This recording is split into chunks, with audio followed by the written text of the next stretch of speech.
Boa noite a todos e todas. É uma grande alegria para nós estarmos aqui nessa noite para mais um evento da Comissão de Direito e Liberdade Religiosa da UAB Guarulhos.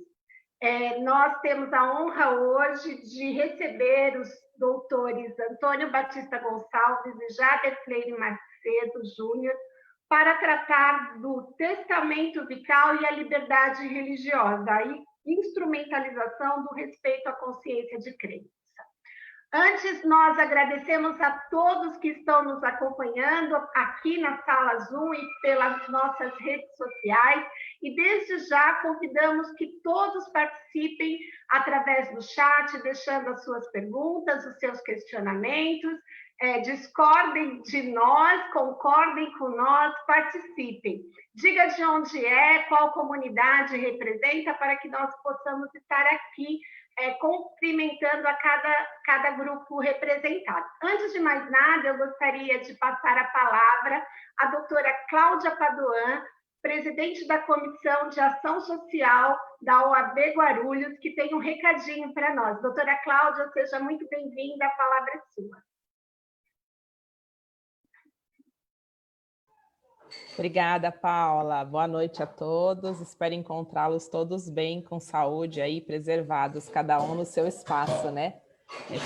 Essa reunião virtual é muito gostosa, porque a gente pode se ver um pouquinho, né? Matar um pouquinho de saudade. Bom, mas eu vim trazer um recadinho aqui a respeito de uma atividade que é realizada este ano, é o 18º ano, pela Faculdade Integrada de Guarulhos, que é o Dia Feliz.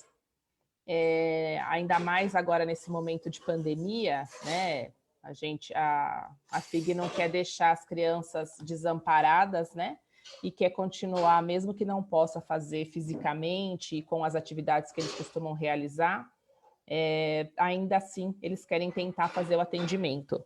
Esse ano o objetivo é de atender 6.000 crianças e eles atendem aproximadamente 38 comunidades, todas aqui da nossa cidade, todas aqui de Guarulhos.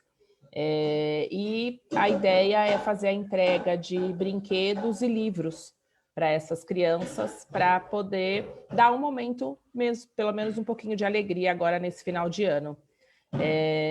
Então, assim, eu vim aqui mais uma vez para pedir, né? Eu sou quase uma pedinte. Para quem puder colaborar, quem puder ajudar, levar o brinquedo ou o livro. São crianças de 4 a 11 anos, então procurar mais ou menos nessa idade, e para poder ajudar lá para fazer a entrega. A gente está pedindo, por favor, até semana que vem, no mais tardar, para poder fazer as entregas, que vai ser itinerante esse ano. Então, eles vão levar para as comunidades e o pessoal vai fazer a distribuição por conta de aglomeração. É isso. Obrigada. Boa noite a todos. Ótimo evento. Obrigada, doutora Cláudia. Ela é muito humilde quando ela diz que pede, mas a doutora Cláudia é responsável por movimentar todo o Departamento de Ação Social da OAB Guarulhos, que tem feito diferença na nossa cidade. Eu sempre que falo com ela, digo isso, né? Eu tenho muito, muito orgulho de tê-la na OAB, desde que assumiu a gestão do Departamento de Ação Social. Não só os advogados de Guarulhos têm feito diferença na área social, mas toda a sociedade de Guarulhos tem sido movimentada através das ações promovidas pelo Departamento de Ação Social. E fica aqui, né, reforçando o convite. O Dia Feliz é uma tradição que a OAB, sempre em parceria com a FIG, tem trabalhado e tem realizado e tem impactado a vida dessas crianças, né? Não só no próprio Dia Feliz, mas tem feito diferença durante todo o ano. Muito obrigada, doutora Cláudia. Sem grandes delongas, né, passando, hoje eu tenho a alegria de receber 2 amigos, e é raro juntar esses dois, porque eles têm umas agendas muito complicada, e eu falo sempre para o Jader, né, que ele já está rico e famoso, então para a gente conseguir agenda com ele é difícil. E o doutor Antônio está lá do Rio de Janeiro falando conosco, né? E também hoje está correndo, que ele tem outro evento logo em seguida.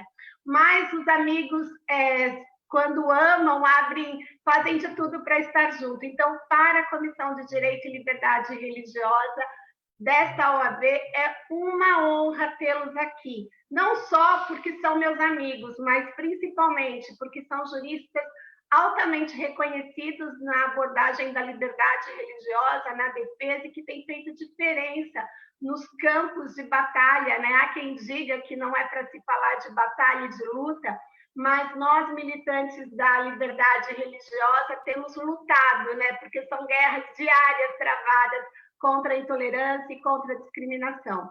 E na nossa sala hoje nós temos esses dois baluartes dessa defesa, que eu tenho o orgulho, e aqui eu falo orgulho mesmo, a satisfação de tê-los no meu hall de amigos, né? O Jader, Antônio, só um pouquinho, você sabe que a minha preferência pelo Jader é latente, né?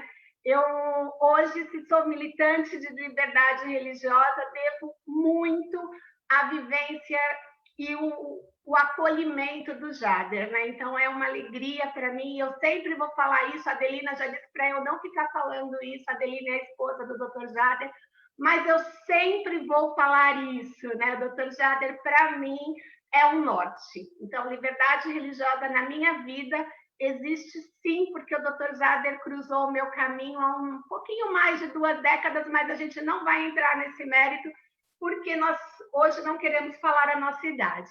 Então, sem mais delongas, né, para que nós possamos entrar no tema, e fica aqui mais uma vez a vocês que estão nos acompanhando aqui na sala Zoom e pelo Facebook da UAB Guarulhos, deixe suas perguntas, as suas percepções, para que possamos fazer desta noite um diálogo. Doutora Ruth, faça a apresentação do doutor Antônio, por favor. Doutora Ruth Ferreira, vice-presidente da Comissão de Direito e Liberdade Religiosa da UAB Guarulhos. Boa noite a todos, é uma alegria imensa poder estar aqui nessa sala, né? Nessa tão rica sala, e para tratar de um tema que nos é tão caro, que é a liberdade religiosa. E maior honra ainda eu tenho de poder apresentar esse grande ícone da liberdade religiosa, que é o Dr. Antônio Batista Gonçalves. Ele é advogado, presidente da Comissão de Criminologia e Vitimologia da OAB Butantã, pós-doutor em Ciência da Religião pela PUC São Paulo e em Ciências Jurídicas pela Universidade La Matanza. Doutor e mestre em Filosofia do Direito pela PUC São Paulo e MBA em Relações Internacionais da Fundação Getúlio Vargas. É um imenso prazer recebê-lo aqui conosco, doutor Antônio, seja muito bem-vindo. Eu agradeço. Primeiramente, eu tenho que fazer vários agradecimentos antes de começar a dar boa noite. Então, agradecimento número 1, doutora Cláudia Padoan, parabéns pela iniciativa, no que precisar, estamos sempre a postos. Doutor Eduardo Ferrari, presidente da subseção da OAB de Guarulhos, meus sinceros e queridos abraços a Vossa Excelência, peço que a doutora Paula assim o transmita. Eu estendo o cumprimento a toda a diretoria também de Guarulhos. Quero cumprimentar a doutora Paula Moutinho pela gentileza de sempre do convite, e sempre que a doutora Paula me chama, isso não é nenhum convite, é uma convocação. Quero também saudar a doutora Ruth Ferreira, quem fez minha gentil apresentação, muito obrigado. E também agradecer que a doutora Ruth, sempre que pode, ela dá uma espiada nas minhas lives. Então, a audiência a gente tem que agradecer também. E já nessa esteira, eu quero agradecer amigos queridos que aqui estão conosco hoje, como o doutor Fernando, que integra tanto a Comissão de Criminologia como a de Liberdade Religiosa. Um beijo para minha querida Adelina, um abraço fraterno para a doutora Viviane de Paula, sempre me acompanha nas minhas lives e agora também nas palestras. Então, doutora Viviane, seja muito bem-vinda, sinta-se em casa. O monge Riosan, seja sempre bem-vindo. A Carolina, que está sempre comigo em todas as minhas lives, é a minha idealizadora intelectual, e a todos os outros que nos acompanham aqui. Sintam-se abraçados e não estamos exatamente numa palestra, estamos numa sala de estar trocando impressões, senão isso fica um pouco monótono, ainda mais em tempos de pandemia. A doutora Paula me fez uma provocação muito interessante para essa nossa conversa da noite de hoje, que não pode começar sem eu agradecer ao querido Dr. Jader Freire de Macedo Júnior por estar aqui comigo hoje. Jader, que é meu companheiro de batalhas, antes mesmo da Paula, para vocês verem como a gente é velho, né? E, Jader, sem você nada aconteceria. Muito obrigado. Não teria um debatedor melhor para me suceder. Aliás, deveria ser o contrário. Você deveria ser o expositor e eu o debatedor. Mas tudo bem. Fica a dica para um próximo evento. Vamos começar respondendo a provocação da doutora Paula. A doutora Paula falou assim, olha, eu quero fazer um evento e eu quero convidar você para falar sobre testamento vital. Só que não adianta falar sobre testamento vital, porque isso é um assunto muito complexo. Eu quero que você piore o assunto contextualizando na liberdade religiosa. Agora ficou confuso. Eu acho que é por isso que chamaram o Jader, que é para salvar algumas impropriedades que, porventura, eu cometa ao longo da minha palestra. Então, sem mais delongas, vamos iniciar a minha fala de hoje. Então, seria muito simples eu falar sobre o testamento vital, mas seria muito pouco oportuno falar sobre esse tema sem localizá-lo no universo da liberdade religiosa. E é exatamente isso que eu peço licença das senhoras e dos senhores para fazer desde já. O Brasil, ele é um Estado consagrado pela Constituição de 1988, um Estado laico, ou supostamente laico. Por que ele é um Estado laico? Primeiro de tudo, o que seria um Estado laico? Um Estado laico é aquele que não adota uma religião de maneira oficial. Então, é um Estado que não tem nenhuma vinculação religiosa. Ele é aberto e ele atende a todas as religiões de uma forma liberal. E todas elas, em tese, têm a mesma importância dentro desse Estado. Por que eu falo de em tese? Por que eu falo que o Estado é laico em tese também? Por uma questão simples. Como nós podemos perceber no cotidiano, e agora com a questão da pandemia e do isolamento social, nós vemos um Estado laico na medida e proporção da sua intolerância, com uma série de restrições. Não é novidade que há uma série de perseguições ou de restrições legais tangenciais à liberdade religiosa. E uma delas é exatamente o tema de hoje, da questão do testamento vital. Mas eu posso já me ocupar na questão da liberdade religiosa. A Constituição é muito clara no seu artigo 5º, inciso 6º, dizendo que há uma liberdade de culto e crença e de religião. O que isso significa?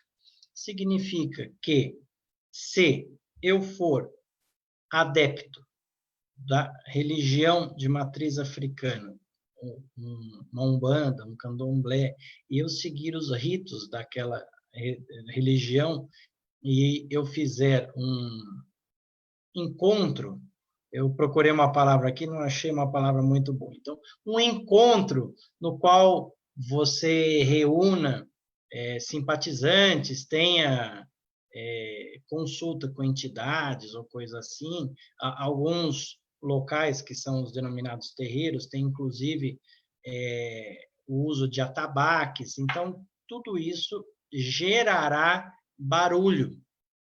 Então, tudo isso para lhe dizer que esse barulho é autorizado pela Constituição, desde que essa liberdade religiosa não atrapalhe a liberdade do próximo.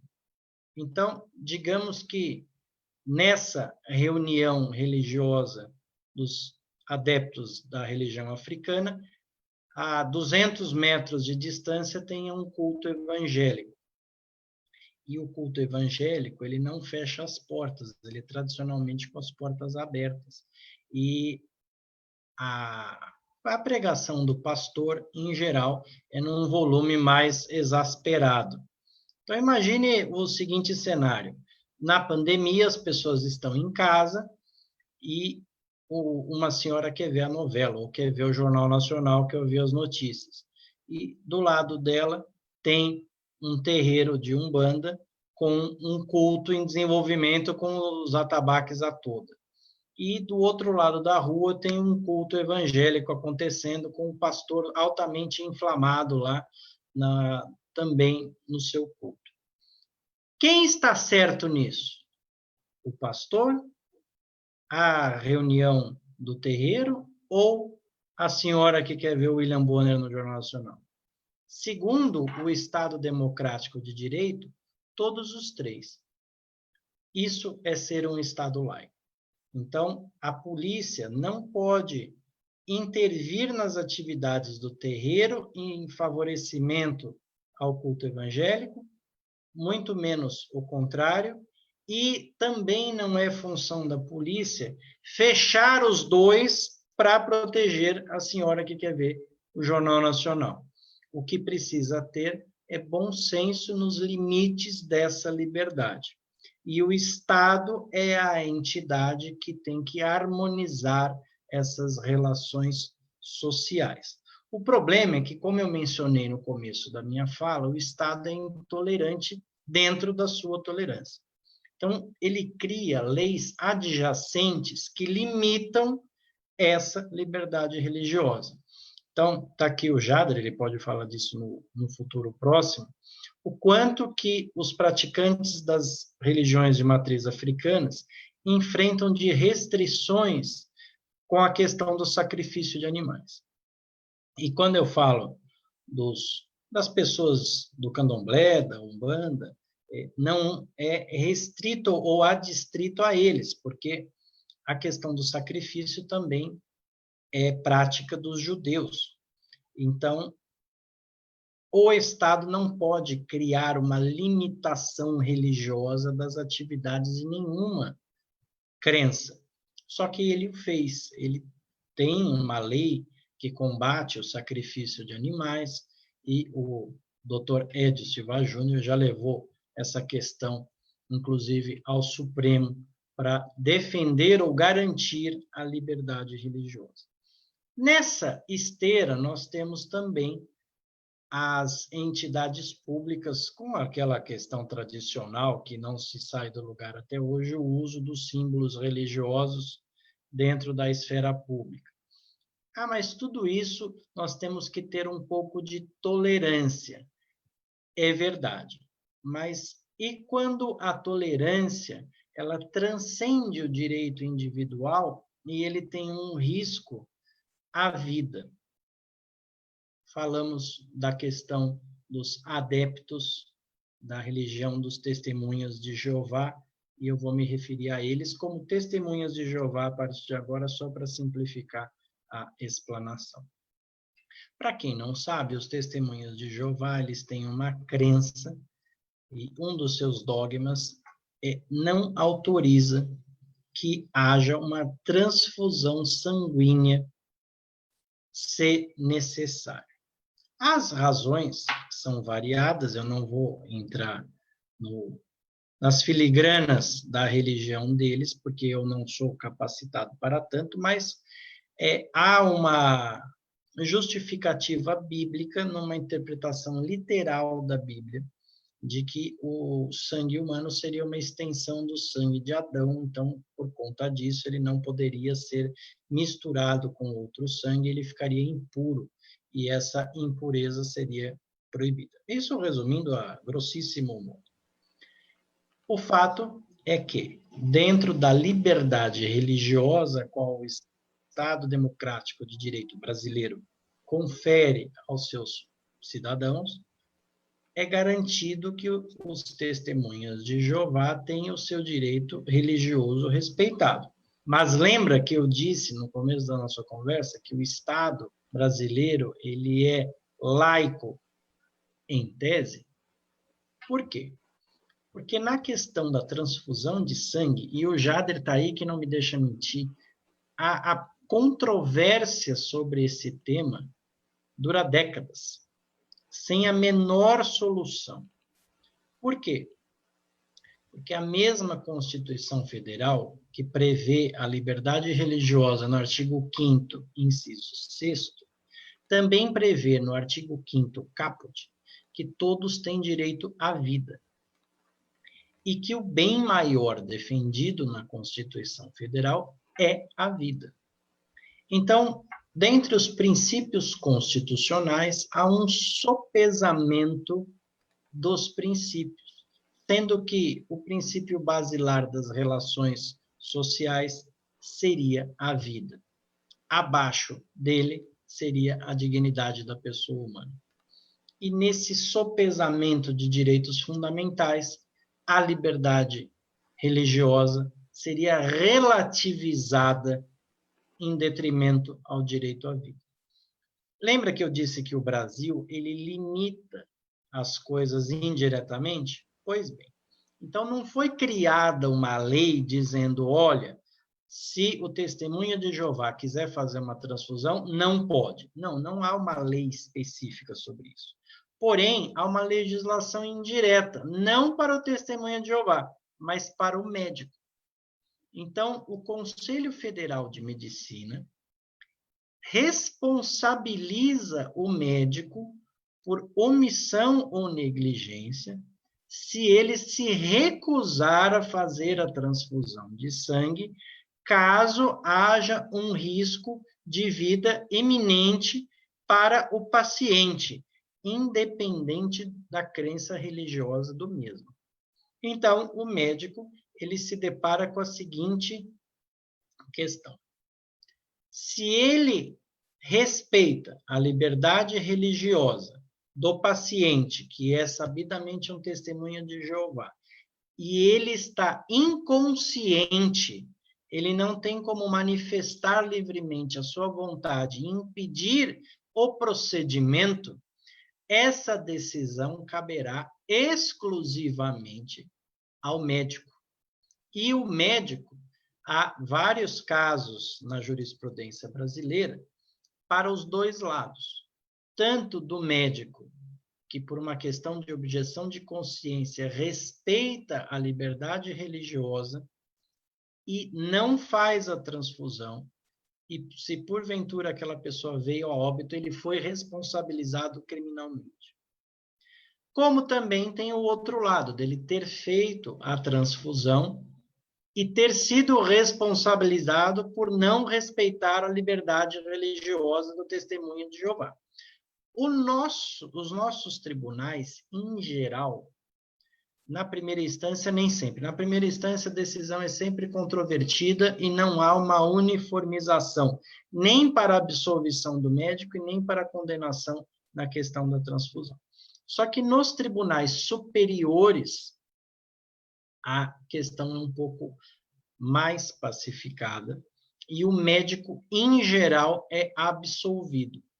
A questão se complica quando o testemunha de Jeová tenta fazer valer o seu direito à liberdade religiosa e processa o hospital por uma indenização ou algo do gênero. E aí não há uma pacificação jurisprudencial e essas decisões demoram décadas e até hoje não tem um meio único de se transitar. Pensando nisso, pensando na liberdade religiosa, pensando no respeito aos testemunhas de Jeová, é a nossa palestra de hoje. Há um instrumento jurídico pouco difundido, e o Jader há de gostar muito, porque desde que eu conheço o Jader, ele fala sobre objeção de consciência. Então, ele vai gostar muito da questão do testamento vital, que eu tenho certeza que ele já conhece. O que é o testamento vital? O testamento, todo mundo já deve ter ouvido falar. Testamento é quando você faz as suas disposições de vontade para que elas sejam cumpridas depois do seu falecimento. E nelas você pode dispor sobre direitos, bens, coisas, e quem fica com o quê, desde que limitado até metade do seu patrimônio disponível. O testamento vital, ele tem o mesmo conceito, mas uma aplicação completamente diversa. O testamento vital, ele surgiu originalmente para as questões relacionadas ao prolongamento artificial da vida. Falamos da eutanásia. Então, acontece, e nem tão raro assim, com a modernização tecnológica que nós temos hoje, da pessoa conseguir ter um prolongamento artificial da sua existência, mas ela não ter mais atividades presenciais, ela fica em coma, então o seu corpo continua funcionando, não se sabe exatamente o quanto aquela pessoa entende ou sabe o que está acontecendo, porque ela está em coma, mas ela é mantida viva por um assessoramento assistido das máquinas que a mantêm viva.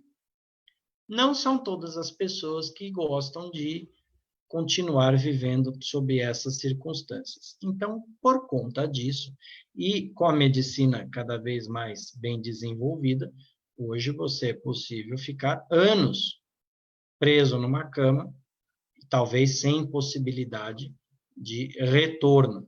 Isso é imprevisível na medicina, não tem como. E exatamente por isso que a eutanásia no Brasil é proibida, porque você não tem como prever se a pessoa efetivamente está viva ou não. Viva ela está, porque ela é mantida pelo aparelho, mas se ela tem consciência e se você desligar o aparelho, se ela consegue sobreviver. Então, a eutanásia no Brasil é crime. Mas o testamento vital evita esse problema, e foi por isso que ele foi criado. O que é o testamento vital? São as suas disposições de vontade, essa é a diferença, não são as suas últimas disposições, porque você não necessariamente vai vir a falecer. São as suas disposições de vontade sobre atos e consequências derivados da sua saúde. E você determina o que pode acontecer caso você sofra um acidente, se você for internado, se você perde a consciência, se você não consegue mais responder de livre e espontânea vontade, e você escolhe que tipo de tratamento ou de condições você terá dali para diante. Inclusive, como eu disse que ele foi criado para a questão do prolongamento artificial da vida, você pode decidir interromper esse prolongamento. Então, no testamento vital, você pode fazer uma disposição de vontade na qual menciona que, caso você fique num coma determinado como irreversível, na sua disposição de vontade, você deseja que o aparelho não prolongue a sua vida e que, quando for determinado que o coma será irreversível, que seja desligado o aparelho. Ah, mas você acabou de dizer que não tem eutanásia no Brasil. Isso não será uma eutanásia? Não. Isso será um cumprimento de vontade, de livre e espontânea ciência da pessoa. Mas tudo na vida, especialmente no Brasil, há controvérsias. Então, o testamento vital, ele pode ser feito a qualquer tempo e ele pode ser escrito numa folha de papel. O que é recomendável? Primeiro, que você tenha a maior quantidade de detalhes possível, para que não gere nenhum tipo de má interpretação. Segunda coisa, que você reconheça esse documento num cartório de notas, para que depois ninguém questione a validade do mesmo. Ah, mas eu não sabia que ele queria isso, ninguém comentou, esse documento deve ser forjado, falso ou inexistente. Quando ele é registrado no cartório de notas, ele tem a ciência e a fé pública do tabelião, então não tem como você dizer que não foi aquela disposição efetiva de vontade. E a terceira coisa, e mais importante, não economize. Faça tudo o que você quiser de disposição de vontade, porque depois não dá para você se arrepender. Bom, muito bem. E o que isso tem a ver com a nossa conversa de hoje, que é liberdade religiosa e testamento vital? Você falou de cessar o prolongamento artificial da vida. Mas e o que tem a ver isso com liberdade religiosa? Esse documento, ele é uma saída válida e legal para a questão controvertida da transfusão de sangue para os testemunhos de Jeová. Por quê? Qual é a grande dúvida que paira sobre o profissional clínico que é o responsável pela transfusão de sangue quando de uma internação ou de um procedimento emergencial? Ele não sabe se, ainda que ele tenha consciência de que aquele paciente é um testemunha de Jeová, ele não tem uma testemunha, ele não ouviu da pessoa que ele era radicalmente contra a transfusão. E, ao não estar protegido por isso, ele pode ser responsabilizado por negligência. Então, e se você for mais radicalizado, ele pode até responder por homicídio culposo. Então, cuidado. Então, na dúvida, o médico não corre risco e faz a transfusão. Quando você tem o testamento vital, o médico não tem dúvidas. Mas aí tem um elemento essencial para os testemunhos de Jeová que deve ser levado em conta para a sua aplicabilidade. As pessoas precisam saber que o documento existe. Não adianta você fazer o documento e ninguém encontrar o mesmo. Então, minha sugestão: entregue sempre uma cópia do mesmo para uma pessoa da sua extrema confiança. Explique exatamente o que você pretende em caso de você perder a consciência ou o poder de decisão quando de uma internação. E faça com que essa pessoa esteja presente no hospital, caso isso aconteça. E, por via das dúvidas, sempre deixe uma cópia desse documento, como eu disse, registrado no cartório de notas, dentro dos seus documentos. Porque, se tiver qualquer controvérsia, você tem uma cópia. Ah, mas a pessoa não está consciente. Sim, mas os parentes podem ter acessos. Os demais fiéis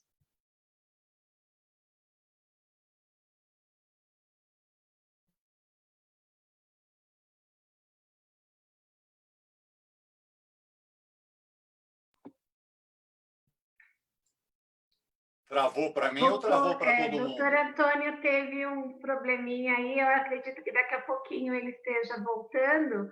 E aí, enquanto o doutor Antônio volta, doutor Jader, você poderia nos continuar, né? E aí eu já faço uma pergunta, Jader. Depois nós fazemos a sua apresentação formal, né? Mas, com relação ao testamento vital, os atos fúnebres, os atos pós-mortem, também pode constar desse documento? Jader, ajuda aí o nosso amigo que sumiu na conexão. Paulinha, boa tarde, boa noite. Eu deveria cumprimentar todo mundo como o Antônio fez, mas eu não vou poder cumprimentar o Antônio. Cheguei, vai porque eu cheguei. Oh, voltou, então a casa é sua, querido. Continua. Me derrubaram, mas eu estou aqui. Então já estou mutando meu microfone. Muito bem. Eu não sei o que houve, mas eu fui demitido da minha fala. Por enquanto não, né? Até agora você não falou nenhuma bobagem, então continua mantida, a palavra ainda é sua. Eu fiz uma pergunta ao Jader enquanto você dava uma voltinha aí no Rio de Janeiro. Com relação ao testamento vital, surgiu uma pergunta aqui que me foi encaminhada. Quando se trata de atos fúnebres, ele pode também constar do testamento vital, os atos preparatórios pós-mortem? Estou só repassando a bola que me passaram aqui. Fica aí, a confusão é sua agora. Era isso que eu ia falar quando me fizeram tropeçar aqui, eu caí com o nariz na lâmpada. Como eu mencionei, o testamento vital ele tem que ser de conhecimento público, ele provavelmente vai ser encaminhado para o profissional clínico, para o hospital, para que seja respeitado. Porém, para o testamento vital, lembra que eu disse, você pode falar sobre questões de prolongamento ou não da vida de maneira artificial, você pode falar sobre o respeito à sua objeção de consciência, e também você pode falar no terceiro aspecto, isso que a doutora Paula acabou de mencionar, as suas disposições fúnebres em caso de falecimento no hospital. Então, vou dar um exemplo da vida real. Digamos, falamos dos testemunhos de Jeová até agora, vamos falar de outra religião para ser democrático. Digamos que uma pessoa que seja praticante da religião de matriz africana e ele queira ser enterrado. E membros da família dele não veem o enterro com bons olhos e querem cremá-lo. Se ele não tiver o testamento vital, há um sério risco de que ele seja cremado por contrariedade à sua disposição. Então, não raro há esses conflitos dentro da família. Mas ele queria ser cremado. Não, vamos enterrar porque tem o jazigo da família, tem que respeitar a tradição, não sei mais o quê. Não, mas ele queria ser cremado. Mas ele não está mais aqui para reclamar. E isso me parece um profundo desrespeito à liberdade religiosa e às últimas disposições em vida de um ser humano, independente da religião a qual ele seja adepto. Então, se você não quer depender do bom senso ou da caridade de quem quer que seja, caridade é um termo forte, mas a partir do momento que você faleceu, o que vai acontecer com você dali para frente vai depender de terceiros. Então, aí você depende de pessoas bem intencionadas, pessoas que te conheçam e respeitam os seus desígnios, ou pessoas que não respeitam, apesar de gostarem de você. Então, para você não ficar na roleta da incerteza, faça o testamento vital. Mas eu não vou precisar. Bom, então eu vou lhe dizer uma coisa. Isso é igual seguro-saúde. Você pode nunca precisar. Mas se você precisar, pode ser uma única vez. Então, é melhor você já ter o seu testamento vital e garantido que você terá tanto um tratamento adequado e conforme as suas disposições religiosas, mentais e a sua objeção de consciência, quanto as suas determinações caso o seu quadro não seja reversível. Você passe o resto dos seus dias preso a uma máquina e ela é o seu respirador, quer dizer, você continua respirando apenas e tão somente pelo auxílio de uma máquina. E mais, desligou a máquina. Bom, e agora? Tempos de Covid, lacra o caixão? Ou só enterra? Posso cremar? E mais, cremou, faço o que com as cinzas? Vou para a Índia, jogo no Ganges, jogo na Marginal Tietê, ponho numa urna na parede de casa, todas essas disposições, ninguém sabe mais ou melhor do que você. Então, as suas cinzas é o prolongamento ou o produto do seu corpo. Então, se você quiser fazer valer a sua vontade e que ela seja respeitada, também designe o que você quer que seja feito com as suas cinzas. Tem uma série de filmes que dizem ou tratam de uma forma mais leve essa questão das cinzas, e inclusive tem um filme sobre o caminho de Santiago de Compostela, no qual o filho vai iniciar o caminho e ele falece. Aí o pai crema o filho e ele faz o caminho distribuindo as cinzas do filho ao longo de todo o percurso. É uma ficção, evidentemente, mas é uma linda homenagem que o pai resolve fazer ao filho. Mas o pai poderia muito bem não ter cremado o filho, poderia ter enterrado lá em Santiago de Compostela, ou ele poderia ter ficado com a urna para o resto da vida, para ter uma recordação presente do filho, ou ele poderia simplesmente ter pego as cinzas, jogado em qualquer lugar e tudo certo. Então, se você quer estar em paz com a sua consciência, faça um testamento vital. Ah, mas o cartório vai reclamar que as minhas disposições de vontade são muito grandes e ele vai dizer que eu não posso registrar. Lenda urbana. Quem determina o testamento vital, a quantidade de disposições que você quer, é você. O que você não pode, e aí sim o tabelião terá a sua razão, é se você fizer algo contrário à legislação ou que fira os preceitos constitucionais. Então, é o único reparo que será feito. Então, finalizando a minha exposição, eu quero falar um pouquinho sobre a questão da liberdade religiosa e o testamento vital. O testamento vital é a melhor solução para a questão do Testemunhas de Jeová? Não. A melhor solução é que eles tivessem o seu direito de objeção de consciência respeitados e que eles não precisassem fazer nenhum documento para fazer valer a sua vontade. Mas nós estamos num estado que ele é supostamente laico, ou laico na medida e proporção da sua própria intolerância.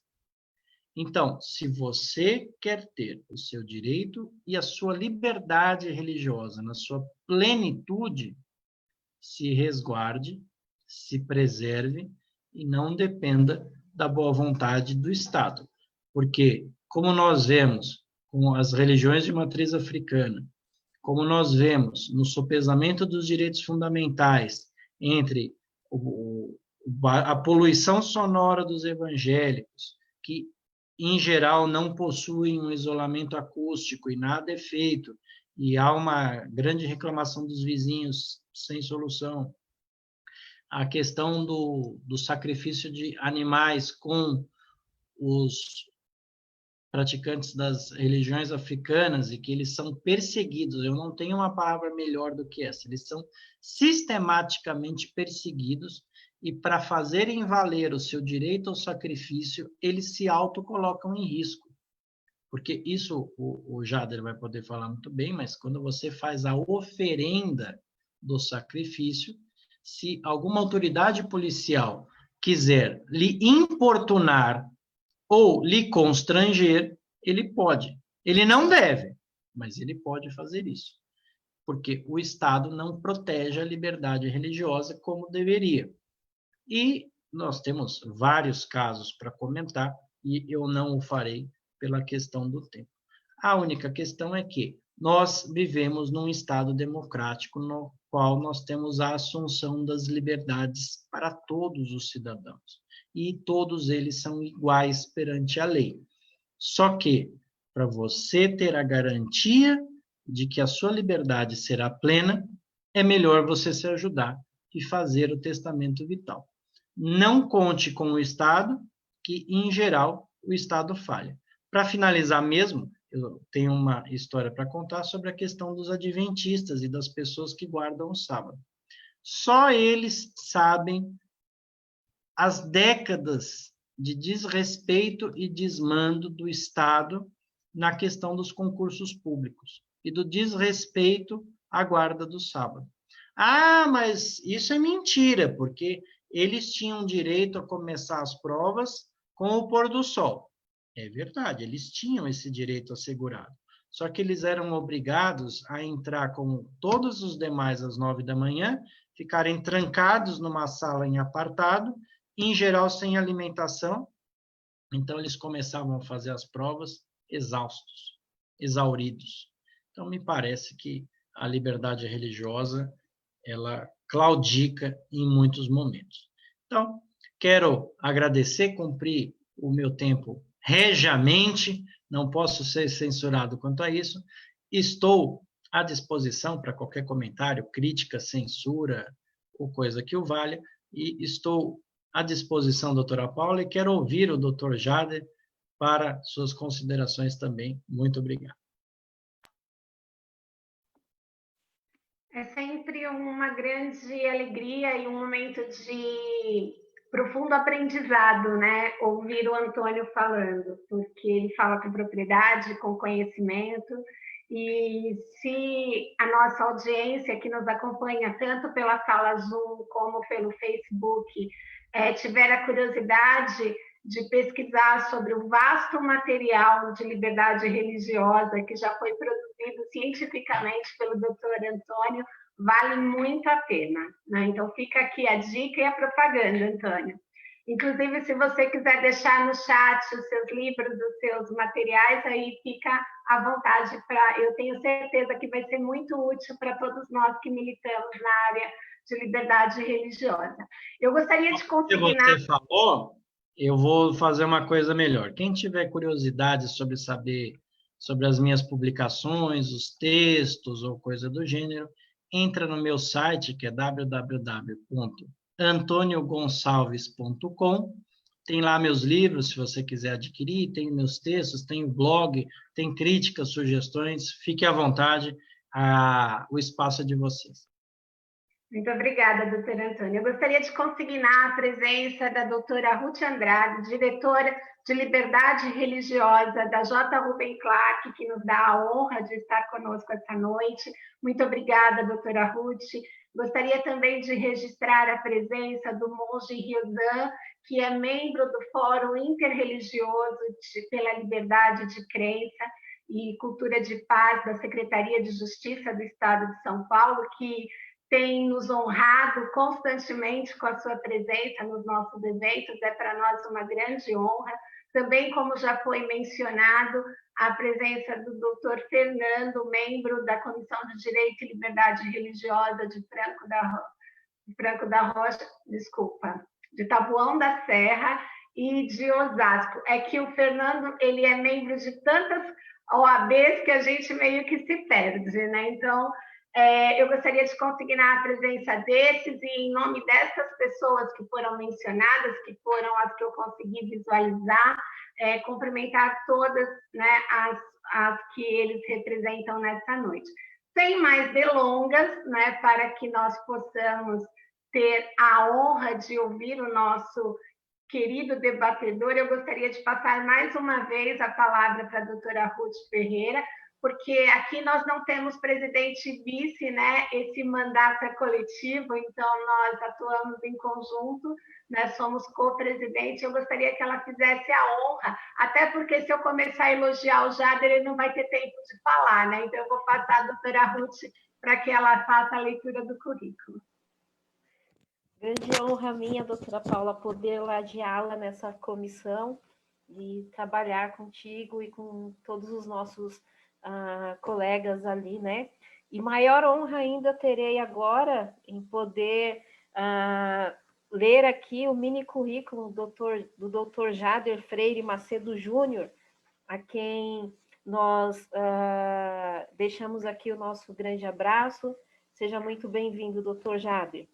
Dr. Jader é advogado, graduado em Administração de Empresas e Economia, pós-graduado em Direito Público e mestrado em Direito Constitucional pela PUC São Paulo, membro fundador e ex-presidente da Comissão de Direito e Liberdade Religiosa da OAB São Paulo e diretor de assuntos raciais da J. Reuben Clark Law Society. Dr. Jader, seja muito bem-vindo.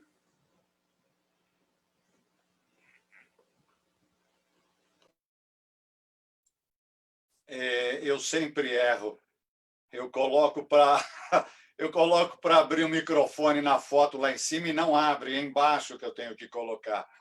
É um erro que eu cometo constante usando o Zoom. Doutora Ruth, muito obrigado pelas suas palavras, obrigado pelo convite. Em seu nome, em nome da doutora Paula, eu quero agradecer ao doutor Eduardo Ferrari pela promoção desse evento. A Paula, de tudo que Paula falou sobre a minha pessoa, eu devolvo e acho que já tenho tudo a dizer sobre ela. Doutor Antônio, ele é um pouco mais do que amigo. Antônio é uma pessoa que eu conheço há muitos anos, aliás, antes da Comissão de Liberdade Religiosa existir. Tenho o privilégio, de fato é um privilégio, tenho o privilégio de acompanhar a produção acadêmica do Antônio desde o momento em que ele estava ainda se decidindo pelo primeiro mestrado. E acompanho de perto, porque a nossa intimidade é tão grande que ele tem até um apelido carinhoso dentro da minha casa. Coisa ruim. Porque, apesar dele ter mantido toda essa fleugma na palestra dele, é um indivíduo extremamente espirituoso, extremamente alegre, e que de nós tem, da minha família, tem todo o nosso carinho. Então, é uma delícia estar com você aqui, querido. Eu não tenho nada para falar sobre o que o Antônio comentou, porque ele preencheu todos os espectros da questão. Eu tenho um hábito que não sei se é bom ou mal. Eu esqueci. Doutora Ruth, como vai, minha querida? Um beijo no teu coração. Doutor Fernando Fabiani, você é velho companheiro de palestras por esse estado de São Paulo. Acho que nós dois temos mais horas de estrada do que muito urubu tem de voo.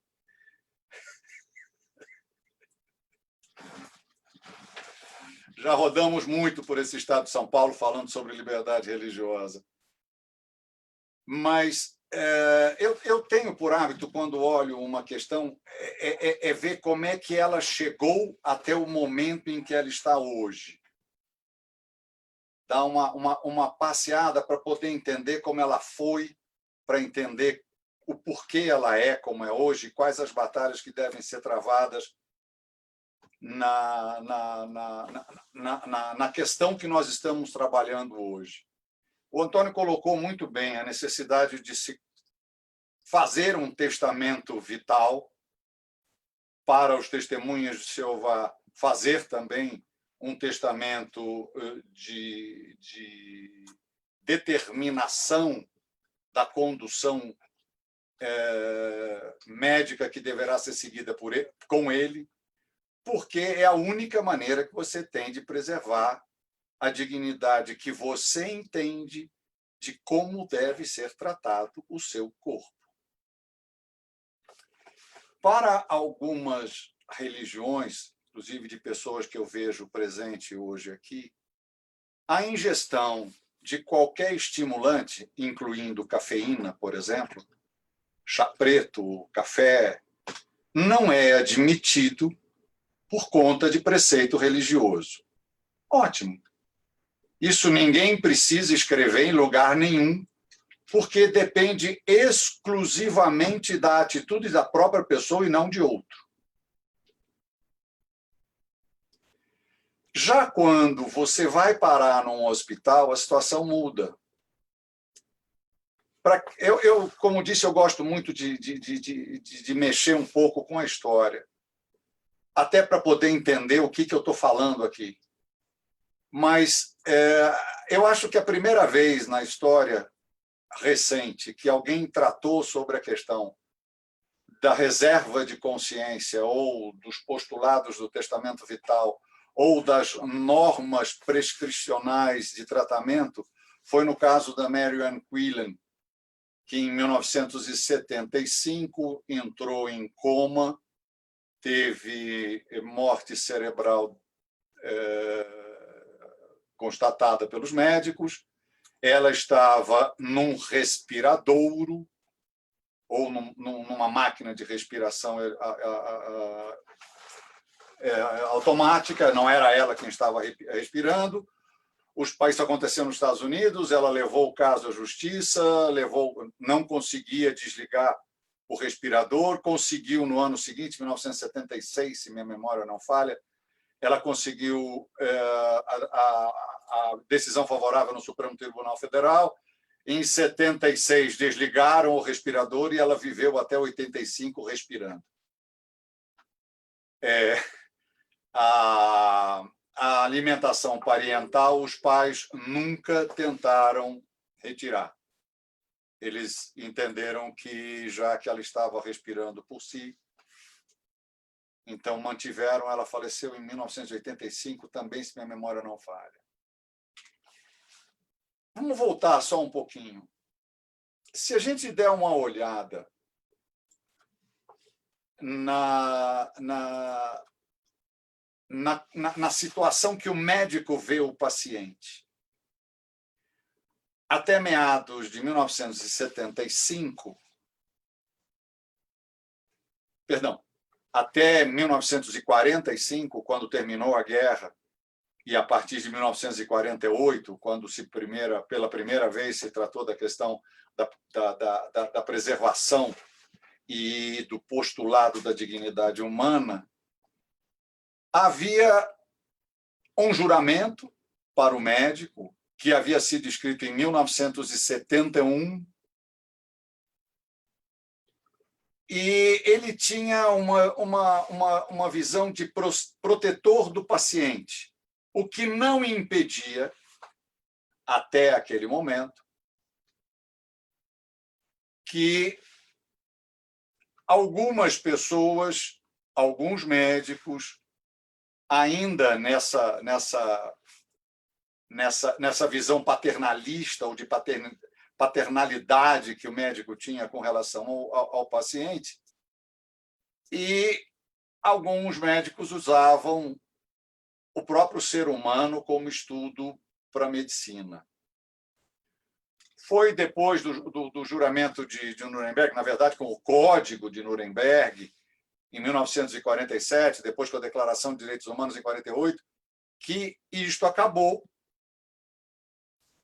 A visão do médico e da sociedade sobre o paciente saiu desse marco e passou a utilização de vamos chamar de autodeterminação da pessoa, não é bem isso, mas da autodeterminação da pessoa com relação ao tratamento que ela quer seguir.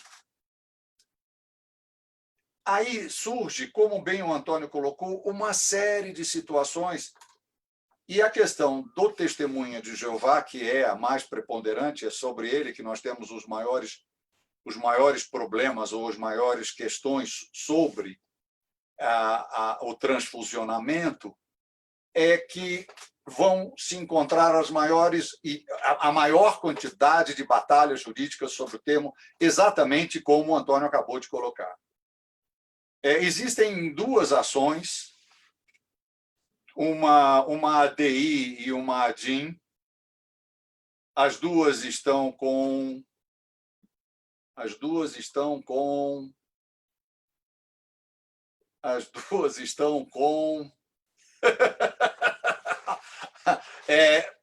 dá o clique.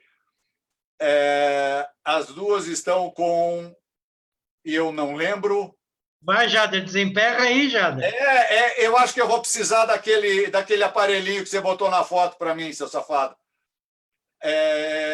não é com o Barroso, é com o Gilmar Mendes. Eu tive que pegar a cola porque não voltava o nome dele. Existem uma DI e um recurso especial que tratam especificamente desse assunto. Ele não está em julgamento, já foram nos dois decidida a questão da repercussão geral, as decisões foram acontecidas em 2019, ainda não entraram em julgamento, mas nós já temos a posição de alguns ministros sobre o assunto, embora nenhum deles tenha colocado seu voto. Mas, por exemplo, o Barroso tem um parecer mas imenso mesmo, um parecer de, acho que de umas 40 páginas sobre o assunto, onde ele já coloca o pensamento dele a favor da possibilidade da disposição do não transfusionamento ou da determinação do paciente em não ser transfusionado. A questão que fica derivada desse ponto, porque a pessoa decidir sobre si mesma é simples. Ele decide não colocar, se bem que, como o Antônio colocou, e, aliás, muito bem colocado e muito bem pontuado, toda vez que ele apresenta isso num hospital, isso vai bater no judiciário. E as decisões do primeiro grau são as mais diversas possíveis. As decisões do segundo grau, pelo menos em quase todos os estados de São Paulo, com exceção de uma única decisão que eu vi na Bahia, a decisão de todos os estados é no sentido de permitir o não transfusionamento e de manter a decisão, apresentar a decisão de limitação de tratamento determinada pelo paciente. Todas as decisões que nós encontramos, elas todas acontecem em liminares, então você não tem uma decisão definitiva. Eu, pelo menos, não encontrei nenhuma. As ações perdem o seu objeto, porque o juiz diz que não pode, o indivíduo agrava, vai para o tribunal em liminar manda atender o paciente, o tempo passa, perde o objeto, e nós não temos uma decisão definitiva, pelo menos em nenhum dos casos que eu já estudei ao longo do tempo, como o Antônio colocou. Eu tenho uma proximidade ou um carinho muito grande pela objeção de consciência, e é uma matéria que está sempre nos meus estudos. Então, honestamente, eu não tenho absolutamente nada a colocar no que diz respeito ao que o Antônio colocou. Eu acrescentaria algo, e que também não faz parte do que ele tinha para falar, portanto, não foi esquecimento dele. Deixar isso bem claro. Mas eu acho que existe uma questão que a gente precisa também posicionar neste tema do testamento vital, é a disposição sobre terceiros. Enquanto nós estamos falando do testamento vital, nós estamos falando de nós mesmos. Eu já topei com um testamento, com uma declaração feita por um pai de que a filha não poderia tomar o transfusionamento. Aí é uma posição minha, creio que seja também a posição do Antônio, eu vou deixar com que ele fale por ele mesmo. Não vou atravessar, até porque não tenho procuração para isso, mas a disposição sobre terceiro não é algo possível num mundo onde se tenha, por princípio, a preservação da dignidade humana, ainda que o poder de família, que antes se chamava poder pátrio, determine que são os pais quem deve conduzir a educação da criança e tudo que decorre disso, ele não tem o direito sobre a vida dela. Então, nesse caso,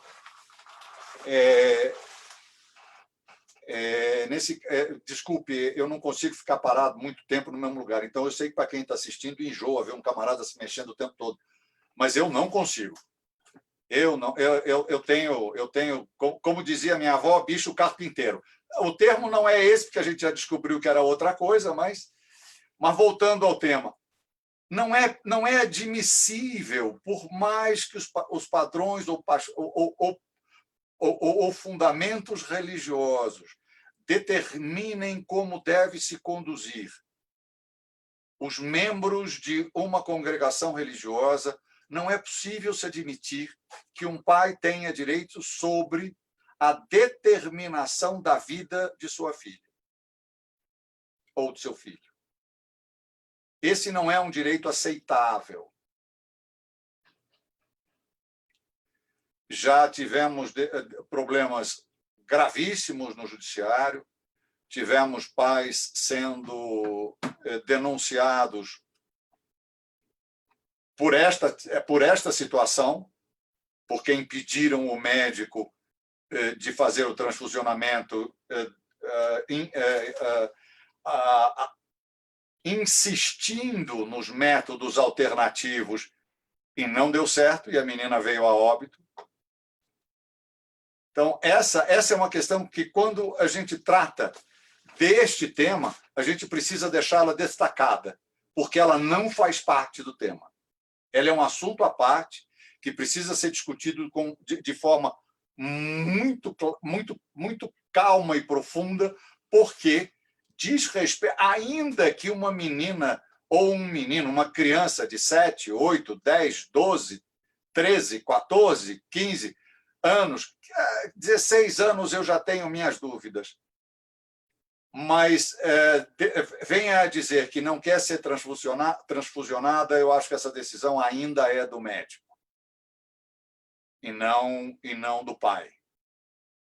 Se houver possibilidade é uma coisa, para quem não é afeto como nós que somos da área do direito, eu é que gosto de ficar estudando coisa que não serve para o direito especificamente, mas o juramento de Hipócrates já está na terceira versão. Tem a de 1700, tem uma de 83 e tem uma outra de 2017. Ele tá sendo adaptado e atualizado às necessidades de hoje. Então, só para concluir, não só para concluir, tem mais uma coisinha que eu quero colocar, que o Antônio colocou muito bem posta. Então, esta questão da determinação sobre o terceiro está excluída desta possibilidade de expressão da vontade, que é o testamento vital, nada mais é do que a determinação da expressão da vontade própria. O Antônio colocou a questão do enterro, a questão das disposições post-mortem.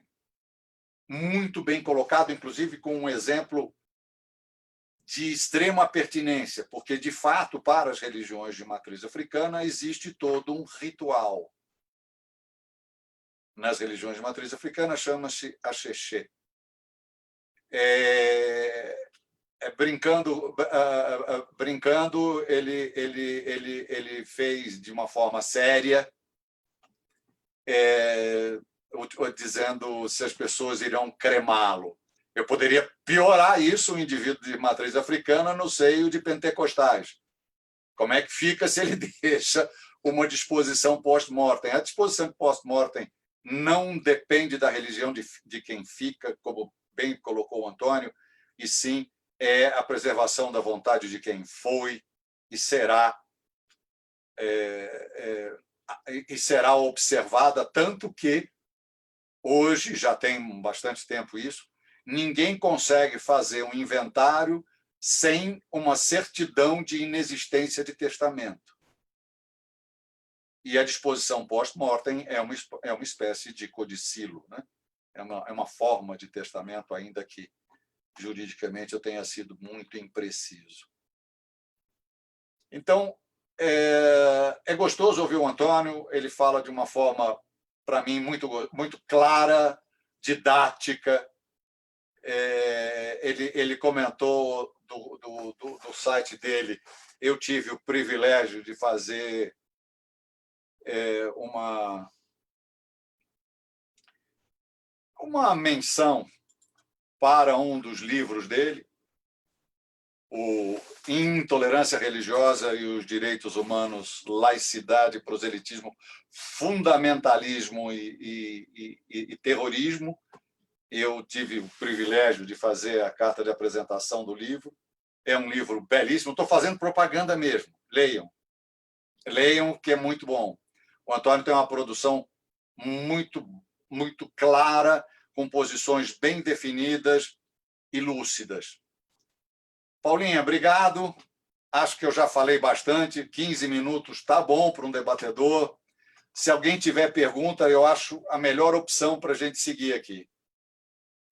Eu gostaria de agradecer, né, tanto ao Jader quanto ao Antônio por essa aula, né, de testamento vital, um tema que é pouco abordado, mas para aqueles praticantes religiosos que preservam os dogmas como condição de exercício, não só da sua religiosidade, mas do cumprimento da sua própria essência, porque a violação de dogmas religiosos violam a sua própria essência e aquilo que o é e o que o mantém, não só vivo, terrenamente falando, mas toda a sua existência pós-morte, inclusive.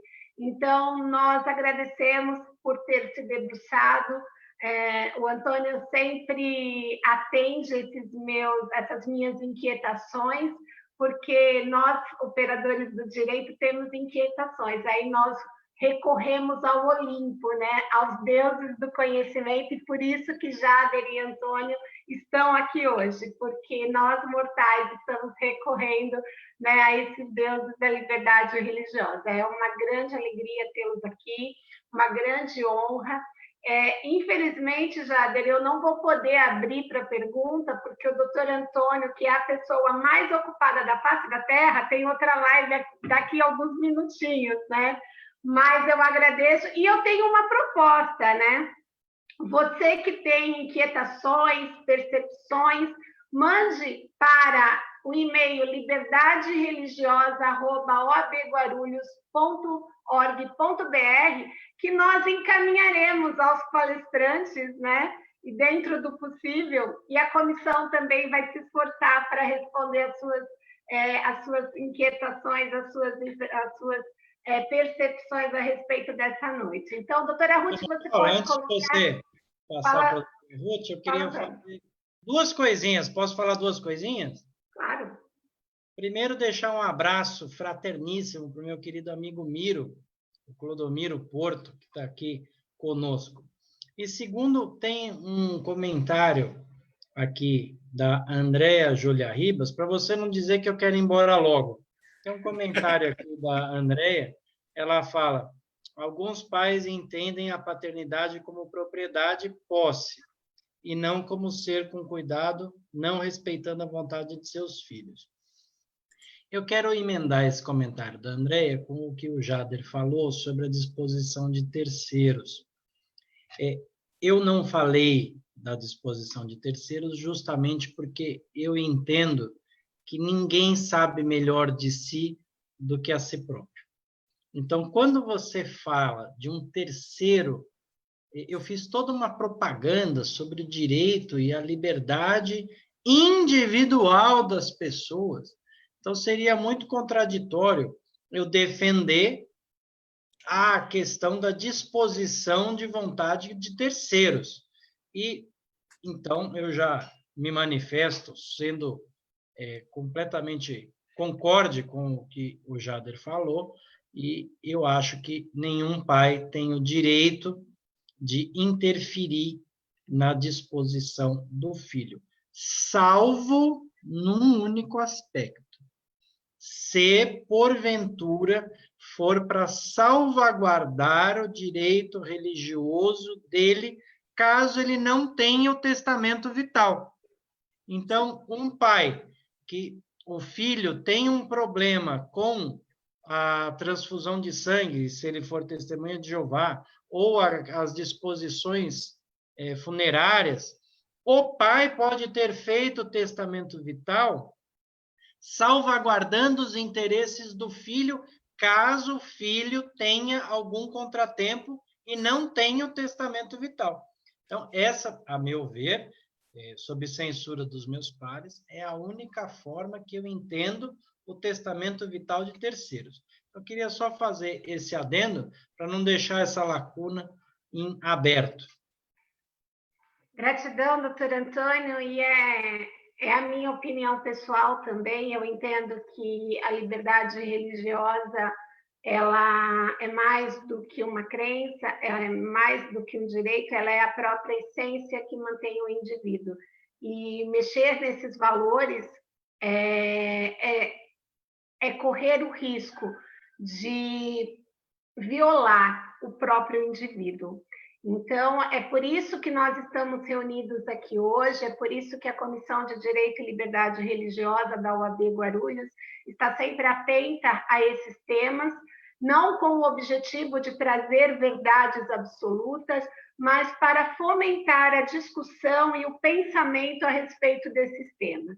É importante que você, líder religioso, que nos acompanha tanto nessa sala Zoom como também pelas plataformas de redes sociais da UAB Guarulhos, oriente a sua comunidade sobre a existência desse documento, porque muitas das vezes os fiéis, os religiosos não têm acesso a essa informação e a família se vê numa situação burocrática que poderia ser evitada. Então, eu agradeço ao doutor Antônio, ao doutor Jader, e rapidamente, doutor Antônio, faça suas considerações finais, porque eu tenho um acordo com você e, como diz minha mãe, uma vez dada a palavra é para cumprir, né? Então, por favor, doutor Antônio. Minha mãe diz que palavra dada é igual a flecha lançada, não volta mais. Então, a minha consideração nada mais é do que um agradecimento a toda a subseção de Guarulhos, a qual a doutora Paula sabe que eu nutro carinho e especial atenção. Já fizemos vários eventos com a subseção de Guarulhos e sempre que solicitado, eu abro a minha agenda. E o difícil não é nem a minha agenda, o difícil é a agenda da própria subseção, tal a quantidade inesgotável de eventos e o sucesso dos mesmos. Então, a gente se encaixar na longa lista da OAB de Guarulhos é mais difícil do que a minha disponibilidade ou a do Jader. Se a doutora Paula me permite, o Jader sabe que eu sou louco da live, né? Então, eu tenho que fazer a propaganda das minhas próprias coisas, senão depois vão dizer que eu não dou importância a mim mesmo. Então, eu vou fazer na ordem. No próximo dia 30, eu quero deixar o convite para vocês. Vou fazer uma live super interessante sobre estresse e assédio nas relações de trabalho.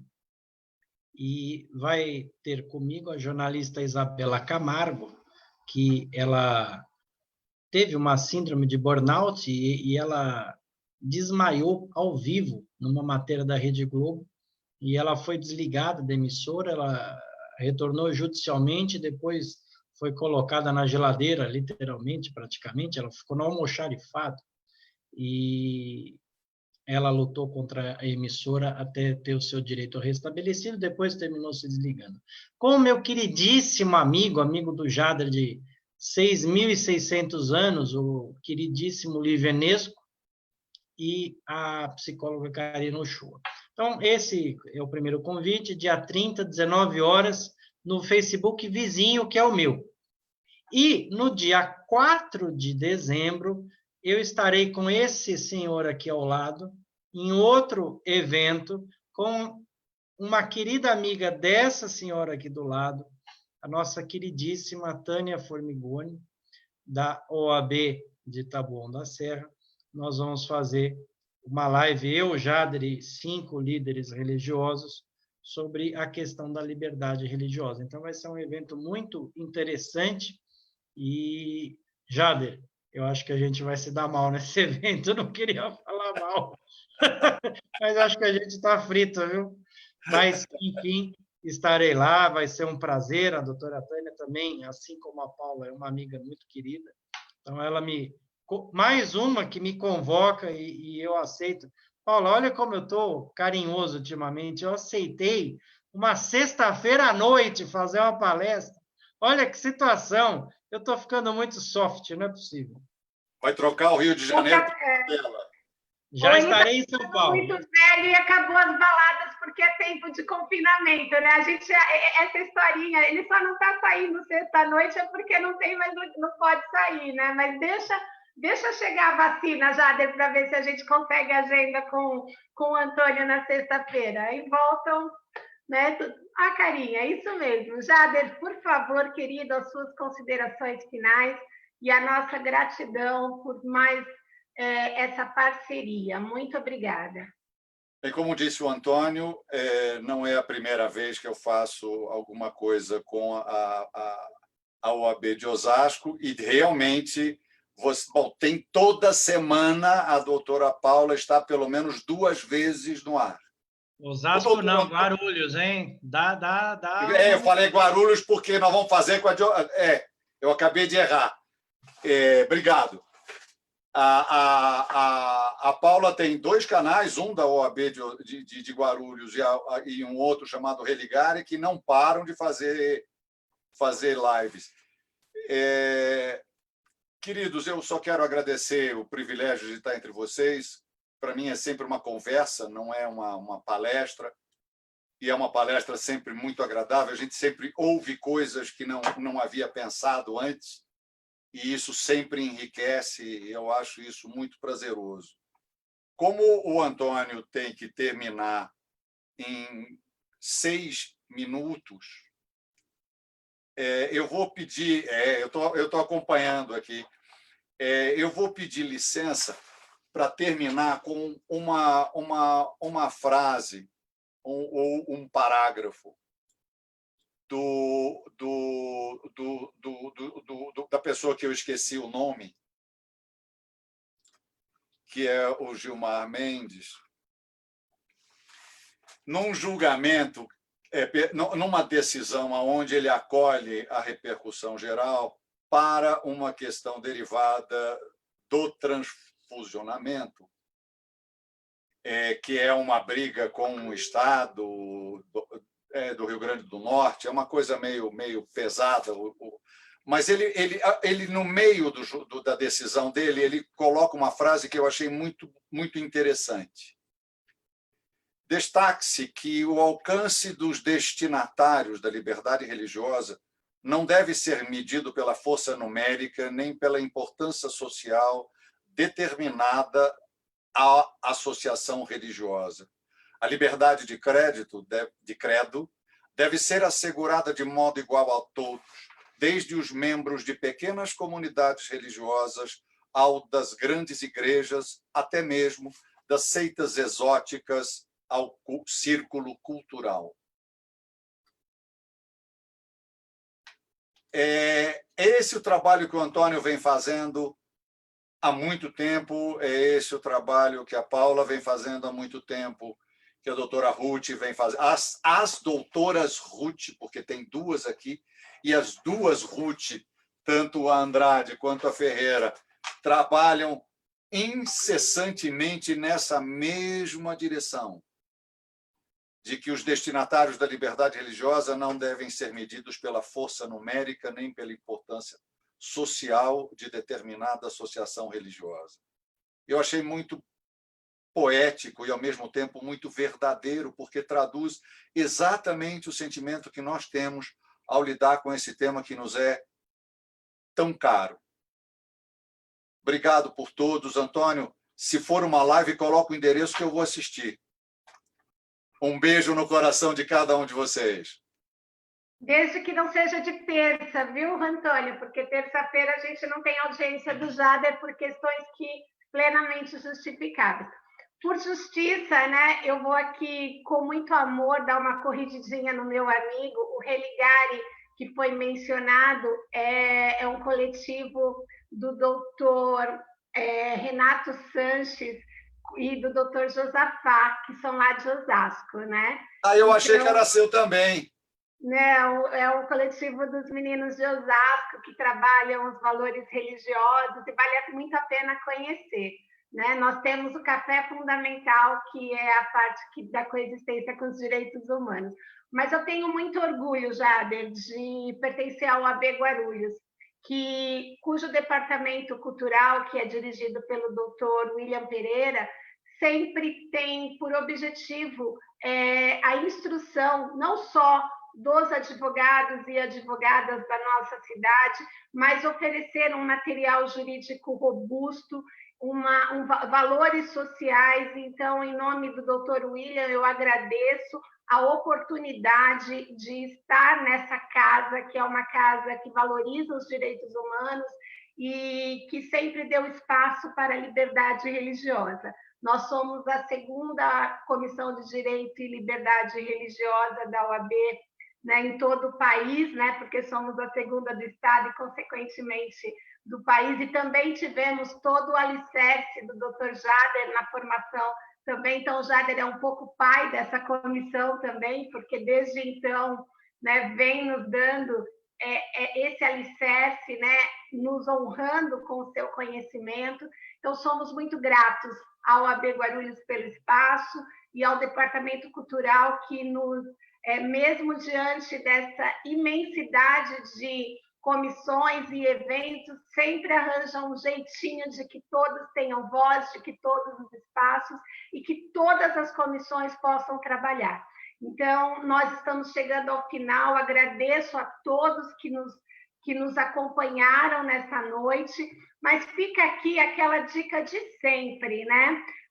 Esse evento vai ficar gravado nas redes sociais da OAB, indique para um amigo, amanhã, ao invés de mandar uma fotinho de bom dia, manda o link do evento. Eu tenho certeza que vai agradar muito mais do que a mensagem de bom dia, né? Com fotinho de passarinhos cantando. Então, a todos que nos prestigiaram nessa noite e a todos que verão esse vídeo nas redes sociais da OAB, a nossa gratidão, e saímos daqui inquietos, como sempre, pensando que o sentimento religioso ele tem que ser intransigentemente defendido, né? O direito à liberdade de crer e não crer, ela tem que ser observado, mesmo quando as nossas percepções, as nossas vontades estejam inertes por conta de uma doença ou mesmo por conta do falecimento.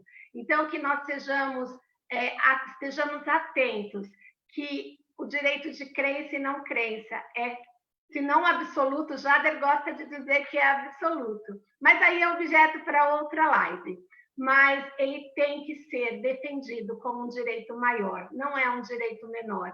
E isso é objetivo e conduta de todos nós que estamos aqui, para que todos sejam tratados iguais em sentimentos e valores. Boa noite a todos, eu agradeço especialmente a Maiara, sem a qual o Departamento Cultural e a própria OAB não funcionaria, né? Nós não vivemos sem a Maiara. Muito obrigada, Maiara, por toda a estrutura, e estendo também os agradecimentos ao Augusto, que é um patrimônio histórico da OAB São Paulo, e ao Vinícius, que o Departamento Cultural da OAB alicerçou esse evento. Muito obrigada a todos, boa noite e até o próximo evento.